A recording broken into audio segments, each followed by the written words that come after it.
अस्सलाम वालेकुम। Welcome to the channel. आज डिफरेंशियल ज्योमेट्री का सेक्शन नंबर 2 है हमारे पास। और इसकी थ्योरी और एक जो एग्जांपल था इसका वो कि हम कर चुके हैं। तो इसमें हम स्टार्ट करेंगे इसका प्रॉब्लम जो है प्रॉब्लम नंबर 2.1। इसमें कहता है in example 2.1 we have t represented by this matrix with respect to the basis जो कि हमारे पास यहाँ पे गिवन है। और फिर कहता है कि represent T with respect to the basis. अब जो है यहाँ पे पहले हमारे पास क्या था, टी हमारे पास गिवन थी कि जो इस तरह का हमें कोई मैट्रिक्स गिवन था और बोल रहा था T is represented by this matrix. लेकिन अब यहाँ पे हमें इस बेसिस के थ्रू इस टाइप की जो है कोई भी टी हमें रिप्रेजेंट करनी है तो वो किस तरह से हम करेंगे करते हैं। और हम लिखेंगे the matrix of T with respect to the basis one. वो किस तरह से सोल्व किया जाता है उसको हम लिखते हैं the matrix T with the basis one is equals to the P inverse into the AP. अभी यहाँ पे ए क्या है मैं बताती हूँ कि यहाँ पे हमने जो ए लिया है ये हमारा वो ए मैट्रिक्स है और साथ जो है ये वाली बेसिस हमें गिवन है। ठीक, तो हम इसको किस तरह से लिखेंगे, यहाँ देखें मैट्रिक्स फॉर्म में लिखेंगे तो ये किस तरह से होगा। ये ट्रांसपोज में है तो इसको हम सिंपल करेंगे तो ये 1 1। ठीक इसी तरह से इसका ट्रांसपोज रिमूव करेंगे तो 1 इन -1 ये इस तरह से हो जाएगा। तो जब हम इसको यहाँ पे लिखेंगे तो ये क्या बनेगा, ये हमारे पास बनेगा। चले मैं जो है इसको जरा डिटेल में लिख लेती हूँ कि हमने जो है ए क्या है, यहाँ पे जो मैट्रिक्स हमें गिवन था हमने सपोज कर लिया है कि वो हमारे पास ए है। वो था 3 4 4 इन -3। और उसके बाद हमारे पास बेसिस क्या गिवन थी और इनको हम b1 सपोज कर लेते हैं। बेसिस हमारे पास थी 1 और 1 का ट्रांसपोज, तो उसके बाद 1 -1 और इसका जो है ट्रांसपोज। हमने जब इस बेसिस को मैट्रिक्स फॉर्म में कन्वर्ट किया तो हम सपोज कर लेते हैं ये अब हमारे पास p के इक्वल है 1 1। और ठीक इसी तरह से ये बनेगा 1 इन -1। सही, अब ये हमारे पास टोटल एलिमेंट्स है सारे। अब हम इसकी मदद से सॉल्व करेंगे तो इसके लिए सबसे पहले अगर हमें t चाहिए तो उसके लिए सबसे पहले क्या चाहिए, हमें p इनवर्स चाहिए। और वो हम किस तरह से फाइंड करते हैं, वो होता है adjoint of p over determinant of p। तो जब हम p का डिटर्मिनेंट लेंगे तो वो क्या बनेगा, इसका हम डिटर्मिनेंट लेते हैं यहाँ पे तो 1 1 के साथ मल्टीप्लाई होकर -1 और ये हो जाएगा -1 तो ये बन जाएगा -2। इसी तरीके से यहाँ पे इसका डिटर्मिनेंट क्या मिला, हमें इसका डिटर्मिनेंट मिला है -2। और जब हम इसका एडजॉइंट लेंगे तो इन दोनों की साइंस चेंज कर देंगे, सॉरी इन दोनों की जो है वो क्या कहते हैं इनकी जगह चेंज कर लेंगे। तो यहाँ पे -1 यहाँ पे हो जाएगा, 1 यहाँ पे आ जाएगा और इसकी जो है वो साइन चेंज कर लेते हैं। तो ये इस तरह से अब आ गया हमारे पास। अब इस सारे को सोल्व करें, सबके नीचे जो है -1/2 है। तो जब हम ये इनके साथ सोल्व करेंगे सबके नीचे नेगेटिव, ये देखे ना ये इस तरह है कि -1/2। फिर ठीक इसी तरह से -1/-2 ठीक इसी तरह से -1/-2 यहाँ पे भी -1/-2 1/2 मैं साथ साथ जो है वो साइंस को भी सोल्व करती जा रही हूँ। तो यहाँ पे ये हो जाएगा हमारे पास 1/2। फिर यहाँ पे भी हमें मिल जाएगा 1/2, इधर भी आ जाएगा 1/2 और यहाँ हमारे पास है -1/2। अब हमारे पास जो है वो p इनवर्स भी आ गया। तो p इनवर्स के बाद हमने क्या करना है, इसके बाद हम क्या करेंगे कि हम इसको p इनवर्स को ap के साथ मल्टीप्लाई कर देंगे। तो सबसे पहले तो है हम ap फाइंड कर लेते हैं। तो ap हमारे पास क्या है, a मैट्रिक्स को p के साथ मल्टीप्लाई कर लें। a मैट्रिक्स हमारे पास क्या था 3 4 4 एंड -3 और उसके बाद p क्या था हमारे पास 1 1 1 एंड -1। इसको मल्टीप्लाई करें तो ये बनेगा 3 4 और इधर से आ जाएगा 4 -3 और सिंपल जो है वो जिस तरह से हम दो मैट्रिक्स को मल्टीप्लाई करते हैं मैं वही कर रही हूँ। 3 - 4 यहाँ पे हो जाएगा 4 + 3 इसको आप सोल्व करोगे तो यहाँ पे हमारे पास आ जाएगा 7 1 और इधर आ जाएगा -1 और यहाँ पे हमारे पास आ जाएगा 7।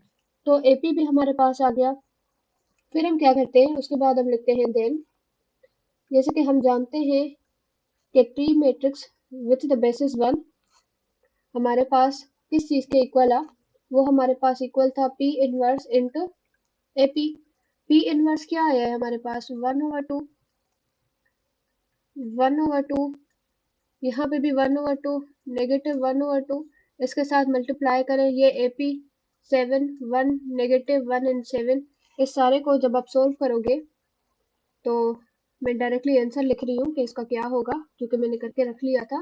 ये हो जाएगा 2/6, 6/2, फिर इसी तरह से यहाँ पे भी 6/2, -8/2।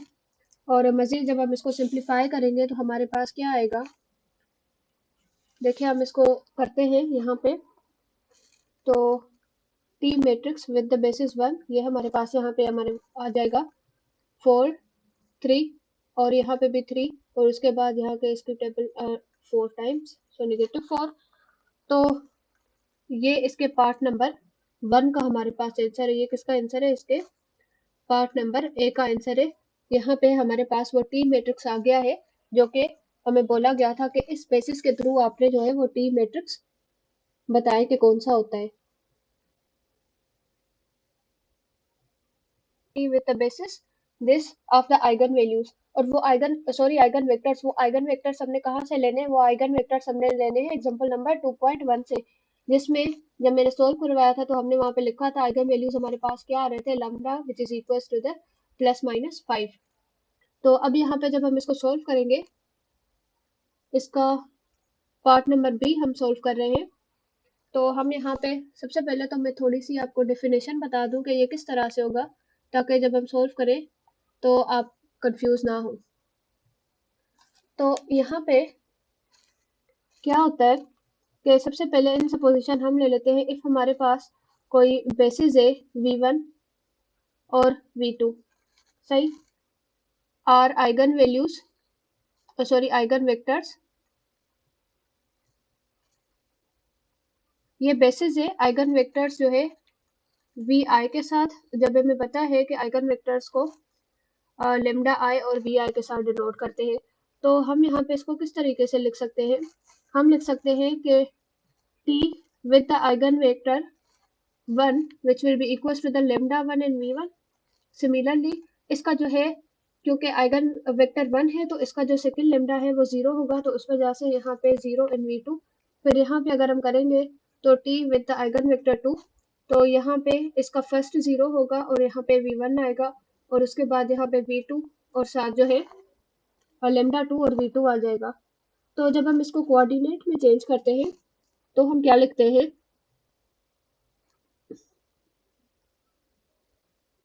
हम इसको इस तरह से लिख सकते हैं कि जो t वेक्टर है हमारे पास विथ द आइगन वेक्टर 1, वो इक्वल होता है लेमडा 1 के और 0 के ट्रांसपोज के, जिस तरीके से हमें पिछले क्वेश्चंस में, एग्जांपल में भी और क्वेश्चंस में भी बेसिस गिवन थे।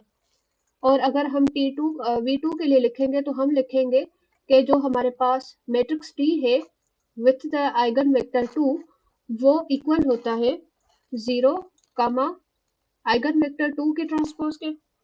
तो जब हम इनका ट्रांसपोज सॉल्व करेंगे तो ये चीजें मैंने आपको पहले भी बताई है।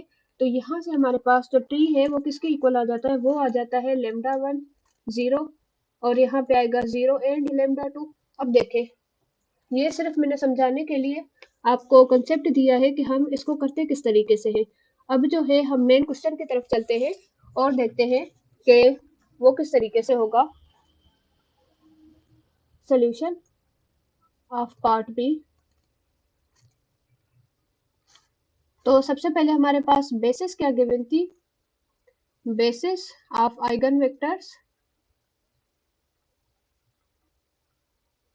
जो कि हमें क्वेश्चन में ही गिवन थी, वो थी b2 जो कि इक्वल है v1 v2 के, और ये हमारे पास थी 2 1 1 एंड -2, ये चीज हमें गिवन थी। और साथ हम जानते हैं सिंस